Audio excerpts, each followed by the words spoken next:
Hey bass anglers, I want to show you one more unique way that I rig the tube bait that's been very effective for me. It's internally weighted and it's got some special components in it that help it get bit when others won't get bit. One of the unique things I'm using is a 1/4 inch stainless lock nut. And this stainless lock nut is the right dimension and the right weight for me to fit inside that tube bait. So I weighed this thing and this is 1/8 of an ounce, this 1/4 inch stainless steel lock nut. And a couple reasons I use a stainless steel. One, because it's not going to rust against my hook if I leave it stored in the boat. And the second is the lock nut gives you the nylon ring in the middle. Just helps from when you're putting the hook in, from dulling your hook point in when you're trying to get it in the bait. So that's the first thing I use. So let's show you what I do with that thing. First thing I do is I get a tube bait, right?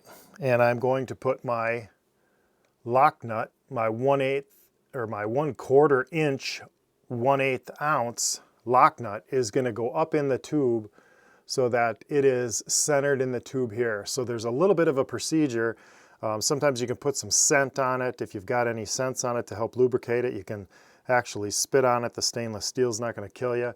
But you want to work that thing into the back of the tube like that with the nylon side facing up the tube, and you'll have to walk that up into the hollow part of the tube and try to keep it level. It's going to want to flip over on you, and one of the things you can do, you just kind of press on it and feel your way, move it all the way up to the tip of the tube, and then you're going to feel with your fingers and you're going to get it turned over, right, so that that nylon section is up. And it takes a little bit of manipulation to get that thing walked over right, but eventually you'll get it facing up. And how you know you've got it in the up position, you'll feel with your finger, and you can feel it with that center hole up.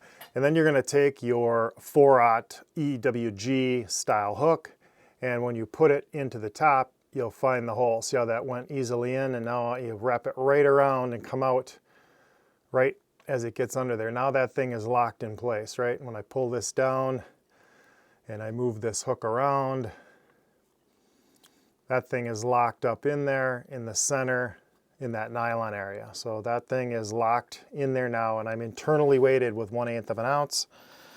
And what I do next is I put a rattle in it, and I've left myself some room in there by using this lock nut, or this, lock nut in here, as I've given myself plenty of room to get a rattle up there and then still have plenty of room for gap on the hook.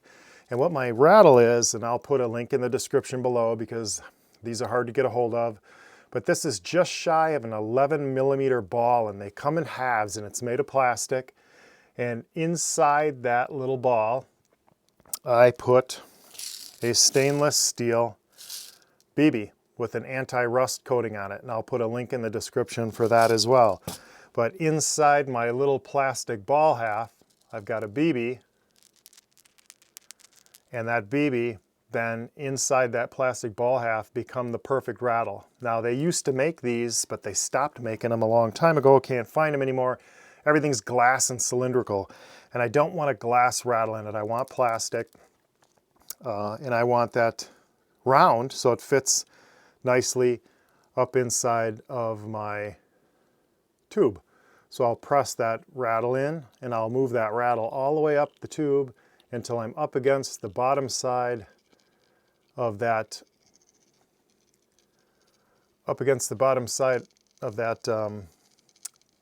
lock nut, and then I've got the perfect rattling situation. So I talked about before, the reason I do this is because now I've got this much room in here that's got nothing in the way, no weight hanging down in the way, where I got plenty of gap. And then there's a couple things you can do to rig this. You can either cut a slit in the back side of your tube so that, and expose it on the front side so that you've got plenty of squish and gap on that thing. There's other ways you can do it too. I haven't had a ton of problems with just coming straight up the middle like you're used to and exposing it on the back side like this. I've not had a lot of problems with that. set up there. And then one other way that you can hook it is I'll get it positioned up in here, and then up on the outside of the tube, I will skin hook it on the outside towards the bottom. And I also get fish that come up and grab the outside of it, and with the hook positioned on the outside of the tube, I can get some spiral falls on it. So by internally weighting your tube like this, you don't have anything out on the front side of it pulling it down or hanging it up or getting in the way or hooking things, brush. It's all internally weighted. This thing will also skip very nicely as well. But I mainly use this setup when I'm using the rattle, and I'm using the rattle in most cases when I'm flipping around brush and when the bite is really slow and I want this thing to sit on the bottom. And you can hear how much noise that setup makes. But that plastic rattle, that internally weighted system here, perfectly fits in the front of the tube and gives you plenty of gap however you want to hook that thing up on the back end. So very effective method to rig the tube using a 1/4 inch stainless lock washer that weighs 1/8 ounce. Very effective way to get bit. Tube is highly underrated. You're seeing it used a little more. Some of those old school methodologies that used to be very, very productive have kind of fallen out of popularity as new things emerge. Don't be afraid to go back and try something that's a proven winner. And this is a unique way to set it up. Hope that tip was helpful. Please like and subscribe, and we'll talk to you next time on the water.